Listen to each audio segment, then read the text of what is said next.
Olá, sou Marcos Aurélio e hoje gostaria de mostrar a diferença de apontar o seu lápis usando um apontador de mão e usando um apontador de mesa.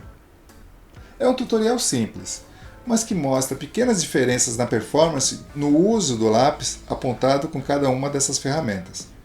Caso você queira ver esse vídeo na íntegra, sem cortes, eu gostaria de convidá-lo a tornar-se um apoiador lá no meu canal no Apoia-se, onde além desse vídeo na íntegra, você vai poder conferir outras recompensas. Bem, é isso. Curta, compartilhe e olha que legal! Olha o tempo que leva para você apontar um lápis novo com um apontador comum. Funciona, um novinho, eu prefiro os de metal, porque com o tempo parece que o parafuso que trava a lâmina começa a afrouxar e começa a quebrar a ponta quando você aponta o lápis. Quando você tem que apontar, o lápis tem que ser encaixado de forma bem firme, para quando você girar, ele não oscilar dentro do apontador que faz a quebra da ponta. Mas funciona, vai, não vamos meter o pau não. Funciona. Novo. Usado, ele começa de plástico, então começa a quebrar. O apontador de mesa é legal porque ele tem uma trava superior que você desloca ela por sobre o corpo do lápis que foi introduzido e você já tem noção do quanto vai ser apontado. Então ele fica travado, você não mexe, o lápis não oscila na sua mão enquanto você está apontando. Então a chance de quebrar a ponta é mínima. Mínima para quase inexistente. Isso quando o lápis não está quebrado por dentro de tanto cair no chão.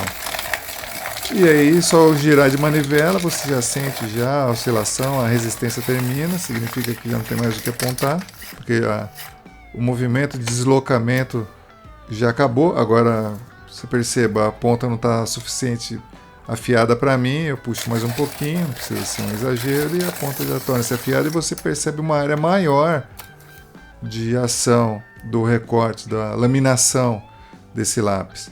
E é justamente nesse momento que você vai ver. Olha a diferença que tem de quantidade de resíduo que um gera em comparação ao outro. É mínima a quantidade de resíduo de um apontador de mesa. Proporcional, vai. Na verdade é aquilo que você está vendo espalhado, só que picotado. Então, em termos de volume, parece que não tem tanto. É o mesmo, só que impacta menos visualmente. Parece que o outro tem mais sujeira, mas na verdade foi toda picotadinha. Geralmente, quando eu uso o lápis, eu uso ele, ou nós usamos, não vou generalizar, vou dizer eu. Quase não é a mesma angulação de quando você está escrevendo, mas também não é totalmente inclinada. É um meio termo para riscar, para desenhar. Mas a proposta que eu quero apresentar é o seguinte: por que não pintar com o lápis?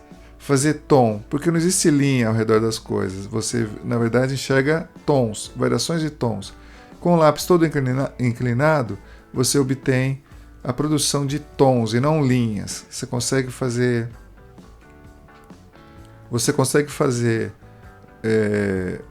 vamos chamar de linhas largas, mas na verdade é uma sequência de tons em que você pode controlar. Não é uma linha aguda, definida, contrastada, marcando como se estivesse escrevendo. Como eu uso normalmente, mas você tem uma vantagem de interpretar os tons de uma forma muito mais fácil quando o lápis está inclinado, bem inclinado. E essa inclinação, você vai perceber que no lápis apontado com o apontador de mesa, vai trazer uma vantagem. Trabalhar fazendo tons, interpretando tons, é muito legal, porque, como eu disse, é como se você estivesse pintando com o lápis.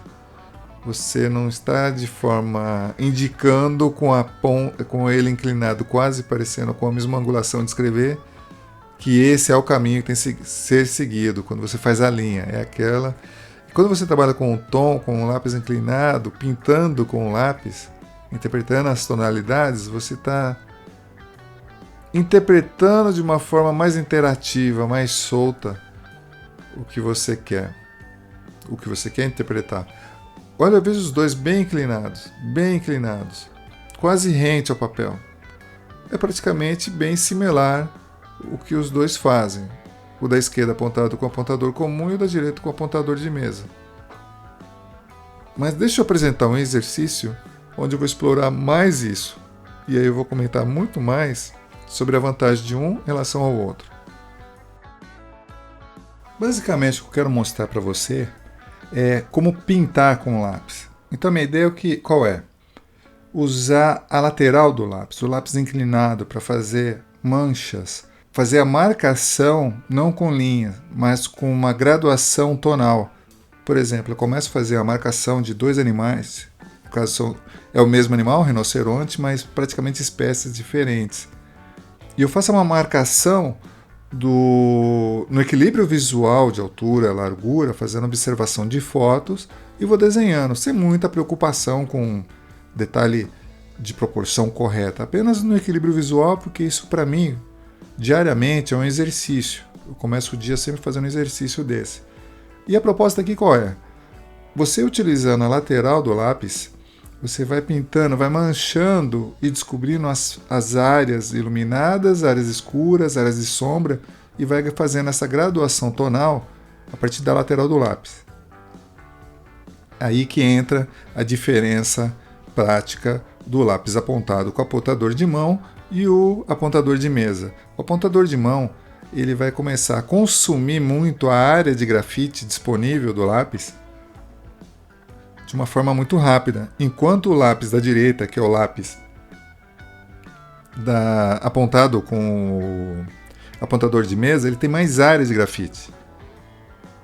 O resultado visual é praticamente o mesmo, só que você vai ter mais tempo de uso dessa área de grafite sem se preocupar em ter que apontar de novo. Existem lápis mais grossos que alguns artistas plásticos usam. Ele tem o diâmetro do grafite, é um lápis, mas o diâmetro interno do grafite, o diâmetro do grafite é maior. Então ele aponta com gilete, não usa nenhum apontador de mesa, com gilete ou um canivete afiado, deixa além da madeira apontada do lápis 2 centímetros a mais só de grafite, e ele segura, como eu estou segurando o lápis da direita, que é o apontado com o apontador de mesa, seguro bem próximo da área apontada e vai fazendo as manchas, as marcações, essas graduações de tom de uma forma com uma área bem maior, porque a área de grafite, nesse caso do lápis que eu estou comentando, é bem maior, então as manchas são maiores. Nesse caso, elas não têm tanta diferença, porque no lápis da esquerda eu estou inclinando ele muito para tentar fazer a mesma marcação, as manchas, as linhas tonais do lápis da direita. Porém, você corre um risco, nesse caso com o lápis apontado, de acabar passando, por estar tão inclinado, você pode acabar passando perto de áreas já com tom aplicado, e aí você pode ficar manchando.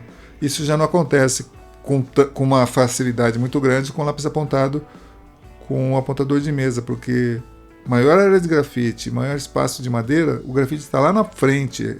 Você tem que inclinar muito para encostar a madeira sobre o papel, que não é o caso, não fica tão fácil de ser evitado com lápis apontado pelo apontador de mão.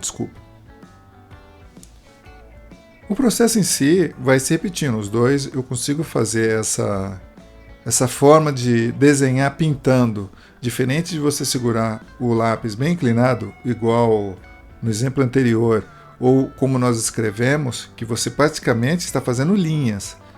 Então você fica na dependência dessa linha de determinar o que você vai fazer e você fica limitado ao quanto você abrangeu de lápis, tanto para fazer a marcação do desenho, como para fazer essa marcação de tons, aplicação de tons só com linhas. Você não consegue uma mancha mais suave de grafite aplicado sobre o papel. Outra coisa, essa já é uma dica que está numa das recompensas lá no meu canal do Apoia-se, que eu comento sobre como usar o lápis. Aqui é uma dica rápida. Conforme você vai usando o lápis sobre a superfície do papel, ele vai se desgastando. Qualquer material em contato com outro, em atrito, causa esse desgaste. No caso do lápis, conforme ele vai se desgastando, ele vai perdendo a capacidade de deixar uma graduação mais contrastada. O que eu faço? Eu vou girando. Cada vez que eu vou girando em cada passada o lápis, uma nova área de grafite que é mais agudo, vamos dizer assim, mais afiado, vai ter chance de deixar o desenho mais contrastado, bem mais escuro. Então, para você aumentar sempre o contraste, dá um giro no lápis. Isso independente se você está segurando inclinado, como eu estou fazendo nesses exemplos, ou bem quase vertical. Quanto mais você girar, mais uma área nova, boa para contraste do lápis surge. Uma parte mais afiada do grafite. Ele vai se desgastando, vai se alisando, perde força para apresentar um contraste bom. Você gira, surge essa parte afiada, essa parte nova, vamos dizer assim, pronta para deixar mais contrastada. Então, nas áreas que você vê, tanto do rinoceronte da esquerda quanto da direita, para deixar mais contrastado, mais escura a sombra, eu sempre dou um giro. E se eu quero fazer o contrário, deixar suavizar, bem suave, uma transição bem leve da sombra para a claridade, eu mantenho essa área desgastada sem alterar a posição, sem fazer giro do lápis. Mas basicamente é isso que ocorre. Você usa o lápis inclinado, vai manchando o papel, vai pintando o papel com o corpo do grafite e não com a ponta afiada do lápis. Você ganha tempo de uso com o lápis já apontado, sem necessidade de apontar, no caso do apontador de mesa, lápis apontado com apontador de mesa. E no caso do lápis com apontador de mão, você tem que estar sempre apto a fazer essa alteração, a apontar ele novamente. No rinoceronte da esquerda, eu sou muito perfeccionista, mesmo sendo um exercício apenas de aquecimento, eu achei interessante apagar a orelha direita do rinoceronte e fazê-la novamente. Achei que o equilíbrio visual ficaria melhor, por isso que eu refiz a orelha. Só aí, no caso, é mais uma questão estética, não tem tanto a ver com o exercício em si de manchar. Eu falo manchar porque praticamente você vai carregando aos poucos de tom sobre tom, chegando nas graduações que você deseja. E uma forma bem interessante de trabalhar é com o lápis bem inclinado e segurando. Quanto mais próximo da ponta do lápis, melhor. Mais segurança, mais intimidade, mais você sente o processo de aplicação de tom sobre o papel para o desenho em questão que você está fazendo. E é isso, o desenho vai sendo finalizado, a proposta foi apresentada e funcional, ela se torna bem prática. No começo você pode estranhar um pouco, mas ela se mostra bem prática e útil. Você vai ter uma nova forma de abordagem de como desenhar através de manchas de grafite, vamos dizer assim. Marcações tonais de grafite e não linhas, riscos apenas que o lápis pode fazer.